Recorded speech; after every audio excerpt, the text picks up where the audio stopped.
Hi hello అండి. ఇవాళ అయితే బిర్యానీ తెచ్చుకున్నాము బయట నుంచి.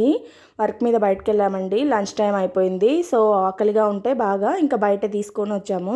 అసలు ఓపెన్ చేయగానే ఆ స్మెల్ చూడగానే ఎప్పుడెప్పుడు తిందామా అనిపించిందండి. బిర్యానీ టేస్ట్ అయితే సూపర్గా ఉందండి. బెంగళూరులో అయితే ఎన్ని రెస్టారెంట్స్ ఎన్ని హోటల్స్లో బిర్యానీ తిన్నా కూడా నాకు ఈ టేస్ట్ అయితే మర్చిపోలేనండి.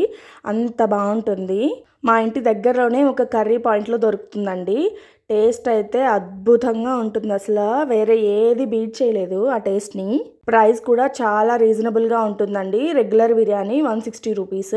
హైదరాబాద్ దమ్ బిర్యానీ స్టైల్లో ఉంటుందండి. పిల్లలు కూడా చాలా ఇష్టంగా తింటారు. వేరే ఏ రెస్టారెంట్స్లో తెచ్చినా వాళ్ళు ఇంత ఇష్టంగా తినరు. ఇక్కడ తిన్న తర్వాత మేము వేరే ఏ రెస్టారెంట్స్లో కొనడమే మానేసామండి. మీకే స్టైల్ బిర్యానీ నచ్చుతుందో కామెంట్ చేయండి. అలాగే ఒక చిన్న లైక్ అయితే కొట్టడం మర్చిపోకండి.